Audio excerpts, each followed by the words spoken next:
आंदोलन को समर्थन दे दिए, लेकिन फिर भी कुछ हुआ।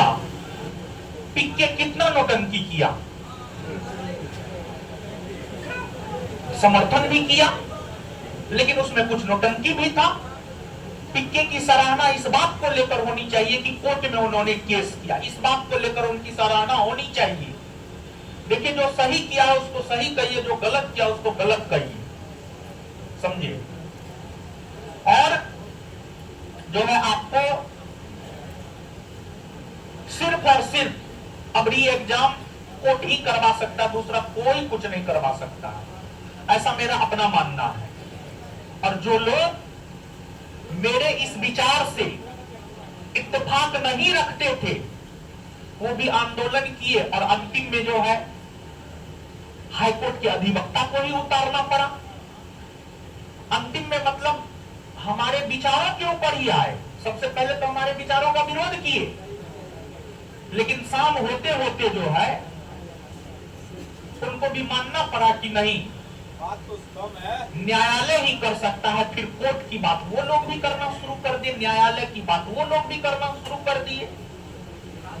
तो पहले जो है ऐसे देखिए, हर कोई जो है ना अपना अपना टीआरपी बटोरने के चक्कर में रहता है।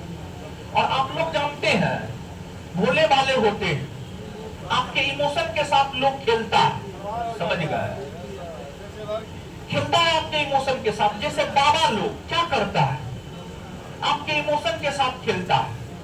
और आजकल तो टीचर, शिक्षक, छात्र जो है माँ बाप के बाद अगर तीसरा किसी को मानता है तो वो शिक्षक को मानता है। लेकिन आज का शिक्षक भी आपके इमोशन के साथ खेलता है, आपको फुला के फुलौड़ी बना देगा, समझ गए। और आपको लगेगा हम तो एकदम आईएएस बन गए,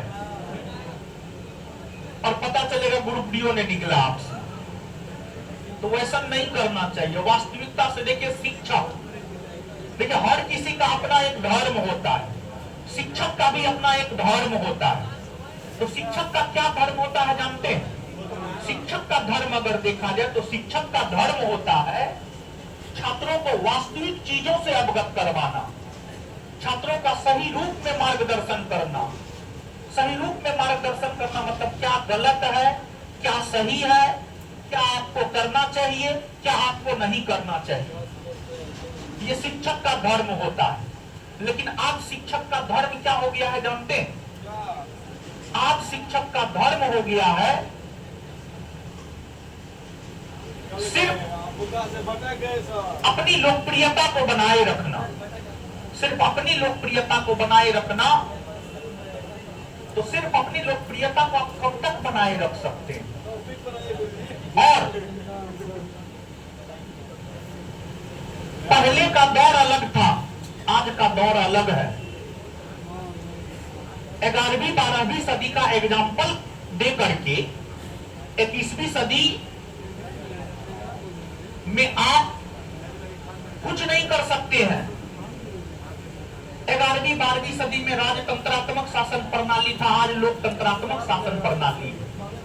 तो राजतंत्रात्मक शासन प्रणाली के एग्जाम्पल के जरिए आप लोकतांत्रिक व्यवस्था को नहीं परिभाषित कर सकते हैं, और राजतंत्रात्मक शासन प्रणाली के जरिए लोकतांत्रिक चीजों की आलोचना आप नहीं कर सकते हैं।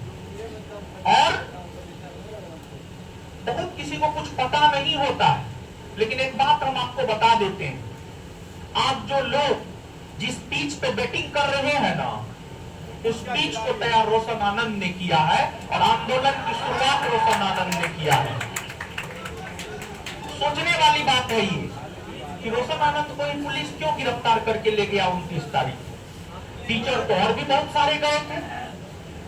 तो विद्यार्थी सब भी कुछ होता है, थोड़ा गद्दार होता है, समझे। तो एकाध को जो है विद्यार्थी, मतलब जब बीपीएससी री एग्जाम 70वीं बीपीएससी री एग्जाम को लेकर के आंदोलन करने की बात उठी थी, तो 16 दिसंबर को एक बैठक हुआ था, और पूछ लीजिएगा वो बैठक कौन करवाया था? रोशन आनंद वो बैठक करवाया था। और उसी बैठक में निर्णय लिया गया था कि 18 तारीख से जो है आंदोलन होगा, और 18 तारीख से आंदोलन हुआ। 18 तारीख से आंदोलन हुआ और 18 दिसंबर से आंदोलन हुआ। अब आपका नींद खुल रहा है, इतना दिन से सोए हुए थे। और उस आंदोलन को जीवित रखने वाले जो टीचर थे वो अभी जेल में बंद है। बीपीएससी 70वीं री एग्जाम को जीवित रखने वाले जो टीचर थे वो अभी जेल में बंद है, समझ गए। और उनके बारे में जो है लोग कहता है, सच में उनको मतलब क्रेडिट दिया जाना चाहिए जो जेल में बंद है, आंदोलन को वो जीवित रखे हैं और उन्हीं के वजह से अभी तक आंदोलन जीवित है। और उनको सच में बीपीएससी के जेन्युइन छात्र जो है माने हैं। और उनके विषय में जो है लोग कहता है भगवान है तो भगवान का विसर्जन भी होता है। अरे ये कैसा अहंकार बताइए, ठीक है। भगवान का विसर्जन होता है तो भगवान फिर से आते भी हैं। जैसे माँ सरस्वती का ही विसर्जन हुआ, वो फिर से आती है, हर साल आती है कि नहीं आती है? निश्चित तौर पर आती है। तो मतलब ये सब स्टेटमेंट जो है अहंकार को दर्शाता है। मतलब लगता है पता नहीं अहंकार कहां से इतना अहंकार लाते हैं। और जहां तक अहंकार का सवाल है, रावण का अहंकार, सबसे बड़ा अहंकारी कौन था? रावण। और सबसे बड़ा शिव भक्त कौन था? रावण। रावण जैसे शिव भक्त का अहंकार नहीं रह सका तो हम आप क्या है बताइए? हम आप तो एक साधारण आदमी है महाराज, समझ गए। तो चीजों को पता करना चाहिए पहले, तब फे करना चाहिए, तब उड़ना चाहिए।